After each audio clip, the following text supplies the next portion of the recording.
They attacked a convoy, then Earth declared war without warning. The kinetic strike left no energy trails, no plasma blooms, and no warnings. At exactly 0400 hours, 42 defensive citadels and 3 orbital construction yards vanished at the same time. The navigation monitors in the high spire did not display an incoming armada. They registered a sequence of perfect, cold subtractions. Earth had declared war without warning, and the screens showed 80% of the Empire's military infrastructure disappearing in 4 seconds. The high-energy shields tore like tissue paper under the impact of solid shafts traveling at a fraction of light speed. Would you have sent a warning, or would you have let the stones fall in silence? Stay close. 12 hours before the strike, Commander Ronan Vane sat by the central console of the configuration vessel Celeria. The ship lay perfectly still, nestled deep within an unmapped asteroid mass along the perimeter. Vane rubbed his thumb against the thin, matte-black carbon ring on his left hand as the final casualty report loaded. 342 personnel were gone. He lifted a coarse, dark-glazed stoneware espresso cup to his lips, absorbing the bitter scent of roasted chicory root. Logistics Officer Lynn stepped up to the metal rail, her face tight as she read the incoming data logs. The Sovereignty logged the destruction of our freighters as an administrative boundary correction, Commander. The High Council expects us to file a legislative protest within the standard 72-hour window. Vane set the stoneware cup down on the console without a click. We are not filing a protest. Synchronize the subquantum arrays.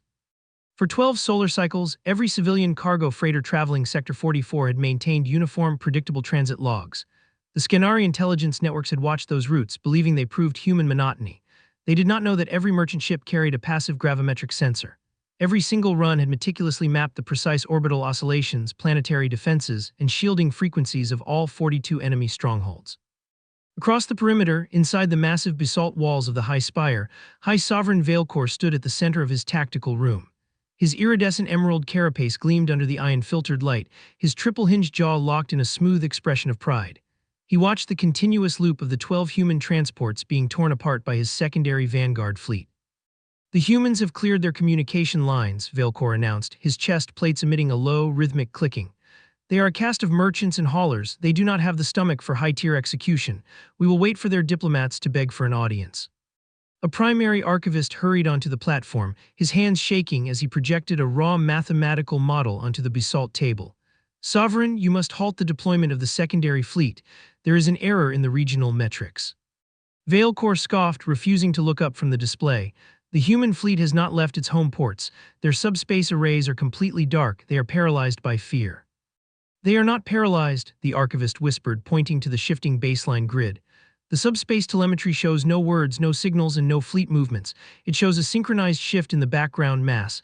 They are bypassing the Council network entirely. Deep within the Uit perimeter, hidden structures that had spent years disguised as dead iron asteroids began to shed their outer rock layers. They did not feature weapon bays or missile lines. Inside their automated bellies, 400 solid tungsten shafts slid smoothly into electromagnetic launch tubes. The automated arrays locked onto the synchronized coordinates sent by the Celeria. The projectiles have already cleared the terminal threshold, the archivist said, his voice cracking as the telemetry lines turned from blue to white. Veilcore stepped toward the terminal, his antenna notched as he reached to override the system. Order the Vanguard fleet to raise their primary shields. The command never left the room. Traveling at nearly light speed, the 400 tungsten rods struck their targets without generating a single energy anomaly. The 42 citadels simply ceased to exist, turned into expanding clouds of superheated radioactive metal debris by pure kinetic force. There were no sirens, no tactical maneuvers, and no time to scramble defenses. Veilcore watched the screens go dark. 80% of his Empire's military power vanished from the display in the span of 4 seconds, leaving only the cold visual marker of perfect impacts. On the bridge of the Celeria, the primary navigation grid updated. The indicators turned green as the forward deployment markers began to advance into the now defenseless sector. Human forces moved to occupy the space in complete silence, without broadcasting a single transmission to the Council.